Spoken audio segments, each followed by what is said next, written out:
Kinompronta ni Senador Jinggoy Estrada si dating DPWH engineer Bryce Hernandez tungkol sa aligasyon nitong tumanggap ng kickback mula sa flood control projects ang senador. Kaugnay niyan, itinanggi na may-ari ng construction company na iniuugnay ni Hernandez kay Estrada na pumunta siya sa Senado para maghatid ng pera. Nakatutok si Mav Gonzalez.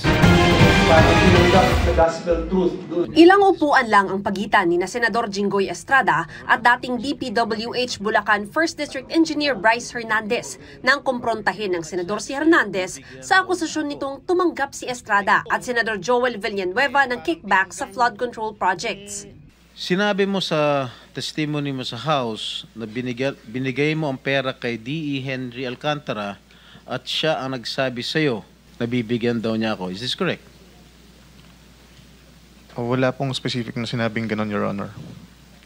Pagkatapos mo ko dinurog sa House ngayon, wala ka specific na sinabi. Sa pagdinig ng Kamara, sinabi ni Hernandez na isang staff umano ni Estrada na nagngangalang Beng Ramos ang nagdala ng obligasyon o lagay mula sa WJ Construction matapos makakuha ng proyekto sa Bulacan. Itinanggi ni Estrada na may staff siyang Beng Ramos. Paano niya malalaman ng staff ko si Beng Ramos? How will he know? Hindi ko rin po alam. Yun lang po ang sinabi sa akin ni Boss Henry. Kaya po nagkaroon po kami ng connect ni Ma'am Beng Ramos tsaka si Ma'am Mr. Mina. Bryce, masyado ka na nagsisinungaling eh. Ang pakilala kay Ma'am Mina and Ma'am Beng is staff po ni Sen Jinggoy. Pero hindi po specifically sinabi ko na yung proponent is para po kay Senator Jinggoy. Hindi po. Ibang projects po yung sinasabi ko na nakatag po kay Senator Jinggoy. Hindi po yung specifically noong 2022. Ang tinutukoy niyang boss ay si dating DPWH Bulacan 1st District Engineer Henry Alcantara. Pero itinanggi rin nito na nakatanggap siya ng pera para ibigay sa politiko. I-respectfully deny po yung sinasabi niya na binigay niya po sa akin na may mga ganun pong issue, Your Honor. So tama si Senator Lacson, the burden of proof lies with you, Mr. Hernandez. Kasi tahasan mo sinabi sa House of Representatives at kinundina naman ako ng taong bayan. Hindi inimbita sa pagdinig si Ramos for humanitarian reasons dahil may stage 4 cancer ito. Dumalo naman si Mina Jose ng WJ Construction. Nilinaw ni Jose na siya ang ka-message ni Hernandez at hindi si Ramos. Kaibigan daw niya si Ramos na siya raw nag-refer sa kanya kay Hernandez para sa isang joint venture na hindi naman natuloy. Sa ipinakitang text messages ni Hernandez, may ide-deliver umano si Jose. Sa message mo nung December 11, which was a Sunday, may sinasabi ng isang delivery.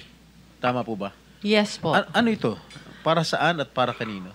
I meant by delivery po are the documents na hinihingi niya po for the processing po ng joint venture. I have never given nor received any money from any public official or government employee, including this Mr. Bryce Hernandez.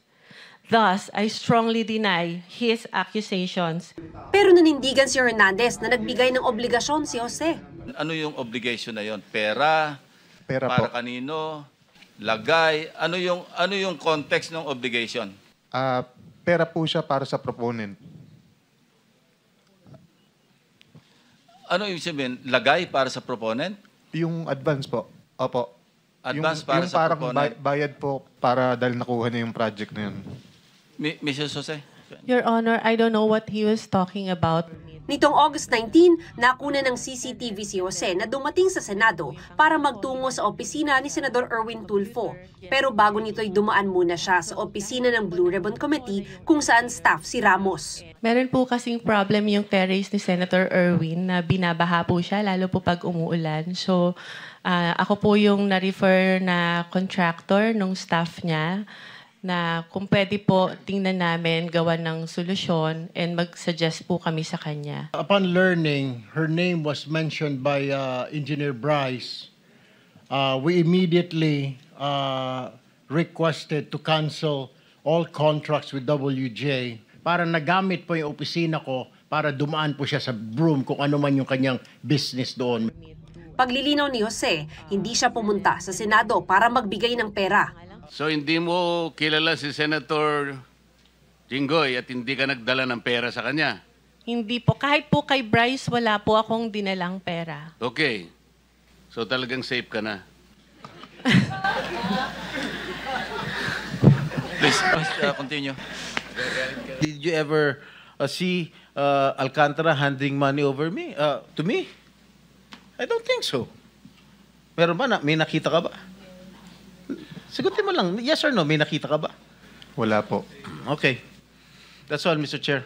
Sabi naman ni Hernandez, hindi niya alam kung sino ang proponent o mambabatas na nagpasok ng flood control projects. Ang boss daw niya dati na si Alcantara ang nakakaalam nito. Respectful din na, Your Honor. Hindi ko nga po kilala itong pangalan to, Mina. At yung Beng Ramos po, alam ko po, nung nagtatanong nga po ako, sila po magkakilala niya. May ipinakita namang bagong text messages si Hernandez mula December 10, 2022 na magpapatunay umanong nagdala ng pera sa opisina nila ang WJ Construction. Meron po akong follow-up na text message po na nag-confirm na nagdala po it's either Ma'am Beng or Ma'am Mina sa office. Dinala po dun sa administrative officer namin noong time na yon. Meron po akong text message na yun. Galing po sa Chief of Staff ni Boss Henry Alcantara. Kinonfirm po na nakapagdala na ng obligasyon. Sa screenshots, sinabi ng Chief of Staff umano ni Alcantara na nakuha na sa administrative officer nila yung pinadala nila Beng Ramos. Nag-text ito ulit matapos ang ilang araw kung ipapasabay na raw ba yung kay Beng Ramos. Sabi raw niya, sige, ipasabay na. Anong context yan? Yung pera po na dinala nila Beng Ramos. Anong project yan? Your Honor, nakalimutan ko ng specific anong project to, ng 2022. Pinutol muna ni Senador Ping Lacson ang usaping ito habang wala raw kumpletong detalye si Hernandez. Para sa GMA Integrated News, Mav Gonzalez, nakatutok, 24 oras. Si Pangulong Bongbong Marcos naman ang tila sinisingil ni Vice President Sara Duterte dahil hindi anya nito dapat hinahayaang umalis ng bansa o magbitiw sa pwesto ang mga mambabatas para makaiwas sa pagkakasangkot sa mga anomalya. Moro-moro rin ang turing ng bise sa pagpapalit ng House Speaker ng Kamara. Nakatutok si Argil Relator ng GMA Regional TV. Sa pagbabago ng liderato sa Kamara matapos magbitiw ni Leyte Representative Martin Romualdez at pinalitan ng bagong upong House Speaker na si Faustino D. III ng Isabela, binatikos ni Vice President Sara Duterte ang pagkakapili sa bagong mamumuno sa Kamara dahil kagrupo pa rin daw ito ni Romualdez, pati ang kapwa Isabela Congressman Tony Pet Albano. Matalik na magkaibigan si Tony Pet Albano at si Martin Romualdez. Nakasama ko sila sa kasal ng anak ng isang senador. Si Congressman D, kung mapapansin nyo, lagi lang yan nakadikit kay Congressman Rudito Albano. Paniwala ng bise, moro-moro lang ang nangyaring pagpapalit ng House Speaker. So yung pagpapalit nila ng Speaker dyan ay para lang yan masabi ng mga tao na meron silang ginawa sa House of Representatives sa reklamo at sa galit ng mga tao. Pero ang totoo niyan ay sila lang din yan. Grupo lang din yan ni Martin Romualdez, ni Sandro Marcos, and of course, syempre, papunta na rin yan kay BBM. At sila lang din ang nagplano kung anong gagawin nila sa 2026 budget because this is all about number one, the presidential elections of 2028 and the budget of 2026. Kasi inubos naman na nila yung 2025, di ba? Nasa gitna ngayon ang Kamara ng investigasyon sa maanumalyang flood control projects kung saan damay ang ilang kongresista. Isa sa mga kinalampag para magpaliwanag ang dating chairman ng House Appropriations Committee na si Ako Bicol Party List Representative Zaldico na inakusahang pasimuno ng mga bilyon-bilyong pisong insertions sa budget na napunta umano sa maanumalyang mga proyekto kung saan may nakakuha ng kickback. Nasa Amerika ngayon si Ko dahil nagpapagamot umano. Kaya puna ng bise kay Pangulong Bongbong Marcos. Hindi niya dapat hinahayaan yung mga congressman na basta na lang umalis ng bansa o basta na lang mag-resign to evade accountability doon sa mga nakita natin na pag-chop-chop ng budget natin at pagkuha ng pera ng bayan para bumili sila ng mga properties, bumili sila ng mga jets, bumili sila ng properties abroad. Hinihinga namin ng reaksyon ang Malacanang at sina Speaker D at Representatives Romualdez at Albano. Kahapon nasa Senado si VP Sara kung saan pinuntahan niya ang mga kaalyadong senador na sina Senador Rodante Marcoleta, Bato de la Rosa, Amy Marcos at Bongo. Hindi na sinabi ni Duterte kung ano ang kanilang napag-usapan. Wala man kaming chismis na pinag-usapan doon sa loob ng opisina ni Senator Marcoleta. Lahat yun ay katotohanan. Mula sa GMA Regional TV at GMA Integrated News, Orgil Relator, nakatutok 24 oras. Sinagot ng palasyo ang pahayag ng bise na hindi dapat hinayaang umalis ng bansa o mag-resign ang mga congressman para takasan ang accountability. Ayon sa palasyo, dapat alam ng bise na ang pagbiyahe ng mga mambabatas ay sakop ng House Speaker o ng Senate President at hindi ng Pangulo dahil may separation of powers. Maliban diyan, wala naman anyang whole departure order mula sa korte. May duda umano ang mga miyembro ng Independent Commission for Infrastructure sa ilang proyekto kontra baha na magkakasama nilang ininspeksyon kanina sa Quezon City. Nakatutok si Joseph Morong. Tila barado ang lagusan ng tubig sa drainage system na ito sa Barangay Tatalon, Quezon City na ininspeksyon ng Independent Commission for Infrastructure o ICI kanina. 48 million pesos pa naman ang halaga ng rehabilitasyon ng drainage. That's the part of the drainage. Walang kanal, wala ka man lang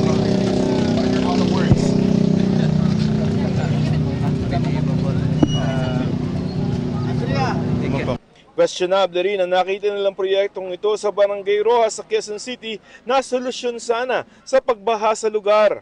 Itong bahaging ito ng San Juan River dito sa may Quezon City, sa may Barangay Rojas, umaapaw kapag umuulan, bumabagyo at aakalain nyo ba na meron ditong 141 million pesos na halaga ng flood control projects. Pero ang ipinagtataka ng DPWH ng Quezon City ay 92 phases, ibig sabihin 92 na bahagi yung proyekto na yon. Chap-chap yan. Obviously, Chairman, para hindi umabot sa limit ng district engineer, below 150 lahat. We'll take note. Bago ang mga nabanggit ay ang pangharang ng tubig baha sa Project 6 Quezon City muna ang unang sinilip ng Independent Commission for Infrastructure o ICI Chairperson na si retired Supreme Court Justice Andres Reyes at ang mga miyembro ng komisyon na sina dating DPWH Secretary Rogelio Babe Singson at SJV Country Managing Partner Rosana Fajardo. Kasama rin nilang Special Advisor ng komisyon na si Baguio City Mayor Benjamin Magalong at si Quezon City Mayor Joy Belmonte na nagbigay ng record ng 300 proyekto sa syudad. This is the Vizcaya. Yan ang Vizcaya project. Sintimot yan. Tiningnan din nila ang isang pumping station na 300 milyong piso ang halaga na tila nakakaabala umano sa lokasyon. It does not seem to be the proper intervention for this area, considering that this is a flood-prone area and what you've actually done is created a dam and further blocked the waterway. So actually, kapag malakas ang ulan, malakas ang baha, mas lalong babaha sa lugar na ito. Tikom naman ang bibig ng hepe ng komisyon sa kung ano ang magiging forma ng kanilang investigasyon. Pero sinabi ng DPWH na ihahayag ito sa mga susunod na araw. Justice, when we begin investigating culpability, hanggang saan tayo? Nasa likod pa, boss. Hanggang saan, sir, tayo yung scope? Sabi nga ho ni Justice Reyes kanina, no, we have to see it for ourselves, no, as a ground, no. Ito ang kauna-unahang beses na nagsama-sama sa inspeksyon ang mga miyembro ng ICI. Ayon sa isang miyembro ng ICI ay posible nilang gawing regular ang inspeksyon na ganito. Sige. Lahat. This is about 131 flood control project. And probably kikita namin kung ilan ang nagkakaroon ng problema. Sa Quezon City. Para sa GMA Integrated News, Joseph Morong, nakatutok 24 oras.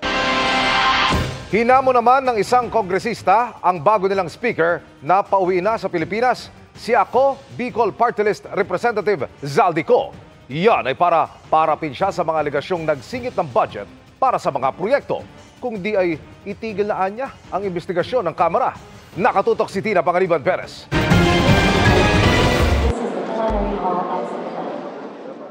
Mula Simula na magbukas ang 20th Congress noong July 28, hindi pa nakikita sa sesyon o sa mga pagdinig si Ako Bicol Party List Representative Elizalde Co matapos magtungo sa Amerika para mag-medical leave. Si Co ang dating chairperson ng House Appropriations Committee na inaakusahan ni Representative Toby Chanco na nasa likod umano ng mahigit 13 billion pesos na insertions sa 2025 national budget. Kasunod ng pagbibitiw ni Representative Martin Romualdez bilang House Speaker, sa gitna ng flood control projects controversy, si Co dapat daw umuwi na at magpaliwanag. I think he should come home and face the allegations against him. Sir, they are too severe and it's dragging the house in the mud. If not, would that be enough for him to face the ethics committee? It might be. Yes. I mean, there's a precedent for it when Kong Arnie Teves did the same. Yeah, kung may isang bagay na makakapagbalik ng tiwala ng tao sa House of Representatives, yun ang number one, no? Hindi tayo makakaiwas ng ganyan. Kasi hanggat hindi siya pinauuwi, ang impression ng tao, ang isip ng tao ay pinoproteksyonan siya ng House of Representatives, di ba? I think the first thing to do is ask him for his medical certificate, di ba? So malaman natin life-threatening ba yung kanyang medical condition. Kung hindi naman life-threatening yung kanyang medical condition, wala naman siyang dahilan para hindi umuwi. Si Co ang nagtatag ng kumpanyang SunWest Inc.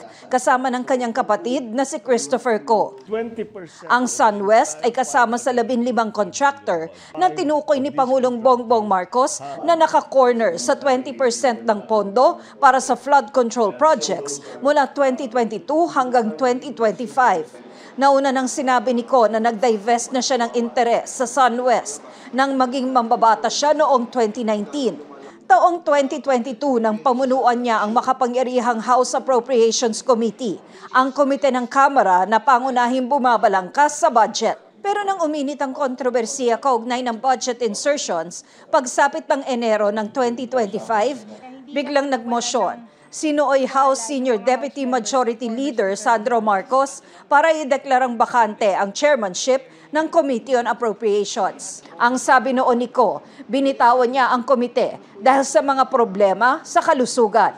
Pagsapit ng Hulyo, sa kanyang State of the Nation address, ipinag-utos ni Pangulong Marcos ang investigasyon sa mga flood control project. At pagsapit ng Agosto, isinama ng Pangulo ang kumpanya ng pamilya Co sa mga kontratistang may pinakamalaki at pinakamaraming flood control projects.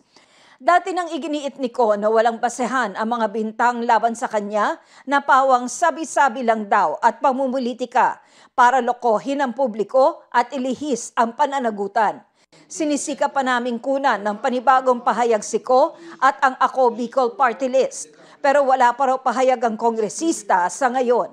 Sabi ni Chanco, kung hindi rin lang nito mapapauwi si Co, dapat nang ihinto ng House Infrastructure Committee ang kanilang investigasyon. If you cannot summon him, then ano ibig sabihin nun? Lahat pwede imbestigahan, pero hindi pwedeng imbestigahan ng isang congressman. So sa mata ng tao, ang hirap intindihin nun. So lalong makakasama yun sa imahe ng House. Ayon kay House Infrastructure Committee Co-Chair Terry Ridon, walang utos sa kanilang ihinto ang pagdinig. Pero bukas naman daw sila rito kapag nagsimula na ang investigasyon ng Independent Commission on Infrastructure. Sinubukan din namin kunan ng pahayag si bagong House Speaker Faustino D. III, pero humingi siya ng panahon para sa kanyang tugon. Para sa GMA Integrated News, Tina Panganiban Perez, nakatutok, 24 oras. Nagsisinungaling umano, kaya ipinasight in contempt si Pacifico Curly Discaya at dating DPWH District Engineer Henry Alcantara sa pagdinig sa Senado kaninang umaga at ngayong hapon. Inihabol si dating DPWH Engineer JP Mendoza. Nakatutok si Mab Gonzalez. Umpisa pa lang ng pagdinig ng Senate Blue Ribbon Committee, nag-isa na agad si Pacifico Curly Discaya nang tanungin kung bakit absent sa pagdinig ang misis niyang si Sara. May ano po siya, yung may heart condition din po siya. Pero nang basahin ni Committee Chairman Senador Ping Lacson ng excuse letter, ang idinahilan pala ni Sara Discaya ay may nakaschedule siyang meeting sa mga empleyado nila. You lied. You lied. Paano ba kami maniniwala sa mga pinagsasabi mo? Humihingi po ako ng pasensya po sa inyo. Wala po akong intention talaga magsinungaling. Cited in contempt of the committee. Cited in contempt si Mr. Diskaya habang inisyuhan naman ng show cause order ang misis niya. Cited in contempt din si dating DPWH Bulacan 1st District Engineer Henry Alcantara dahil sa hindi umano pagsasabi ng totoo sa kanyang koneksyon sa Ghost Flood Control Project sa Bulacan. Ayon kay Alcantara, project engineer at implementing section chief ang nakakaalam at unang pumipirma sa proyekto. Sa amin po kasi, pag po nakapirma na po kasi yung mga nasa baba po sa akin, pinipirmahan ko na po yun. Pero sa salaysay ni dating DPWH Bulacan 1st District Engineer Bryce Hernandez, giniit niya na magkakasabwat sila sa modus nila Alcantara, Engineer JP Mendoza at Paul Duya. Hati-hati raw sila pag kumita mula sa flood control projects. Yung project na yan, meron po kaming sharing na pag kumita po, si Boss Henry po merong 40%, ako po may 20%. Si Engineer JP meron po 20% at si Engineer Paul Duya meron din po 20%. Ipinakita rin ni Blue Ribbon Committee Chairman Senador Ping Lacson ang litrato ng tambayan ng Bulacan District Engineers. Kanino yan tambayan na yan? That's a house. That's not within the premises or compound of the DEO, di ba? Kaibigan po ni Boss Henry. Sabi ni Hernandez, naisip nilang gumawa ng ghost projects pero hindi raw niya alam kung sino ang proponent o yung mambabatas na nagpapasok ng proyekto sa budget. Giit ni Alcantara, wala siyang alam sa budget insertions. Nagsusumiti lang daw kasi sila ng wishlist sa regional office ng DPWH pero hindi ito umubra sa mga senador kaya kinontempt siya. Dalawang hearing na itong nagsisinungaling. Sa mga taong sa baba, lahat may kasalanan, ikaw wala. District engineer ka, hindi mo alam na may ghost project. Ide-detain pareho sa Senado sina Alcantara at Diskaya. Humarap din sa pagdinig si Sally Santos na may-ari ng Sims Construction Trading na humingi ng proteksyon mula sa Senado dahil nangangamba raw siya sa kaligtasan niya. Hindi ko po alam na gagawin po nila Engineer Bryce at JP Mendoza po yun. Kasi po syempre po, sila po tauhan po ng DPWH. Naniniwala po ako na hindi po nila gagawin yun dahil yung po kasi lisensya ko po, sa pilitan na po nilang iniram po sa akin. Humiling naman ng legislative immunity sina Hernandez at Mendoza. Ibig sabihin nito, hindi magagamit laban sa kanila ang mga isisiwalat nila sa pagdinig. Inherent sa mga committees yung legislative immunity yung tinatawag. Kung meron kayong gusto ipagtapat ninyo. Hindi pwedeng gamitin sa inyo pag sa hearing nyo sinabi. Kailangan mag-tell all kayo kung kayo bibigyan ng legislative. Para sa GMA Integrated News, Mav Gonzalez, nakatutok, 24 oras. Walang ghost project sa Davao City. Yan ang iginiit ni Congressman Paulo Duterte bilang tugon sa patutsada ni Congressman Sandro Marcos na malamang hinahanap ni Duterte ang 51 billion pesos na ginastos sa kanyang distrito kaya hindi nagpapakita sa mga sesyon ng Kamara. Sabi ni Duterte, nilinaw na ng DPWH Region 11 na properly accounted for ang 49.8 billion pesos na halaga ng mga proyekto. Dagdag ni Duterte, hindi na siya dumadalo sa sesyon sa Kamara at hindi dahil sa kapabayaan kundi dahil hindi na niya umano matagalan ang katiwalian sa Kamara. Kaugnay pa rin sa Senate hearing tungkol sa flood control projects, ipinaturo ni Senador Joel Villanueva kung saan sa national budget nakalagay ang proyektong idinidikit sa kanya ng isang engineer. Wala roon pero nasa unprogrammed na bahagi pala ito ng national budget. Ipinakita rin ni Villanueva kung gaano kadali umanong mameke ng mga mensahe sa cellphone para pabulaanan ng umano'y mensahe niya na nagre-request ng dagdag pondo. Nakatutok si Sandra Aguinaldo. Sa pagdinig kanina ng Senate Blue Ribbon Committee, kinompronta ni Senador Joel Villanueva ang mga dating DPWH engineer na sina JP Mendoza at Bryce Hernandez na nagdawit sa kanya sa maanumalya umanong flood control project.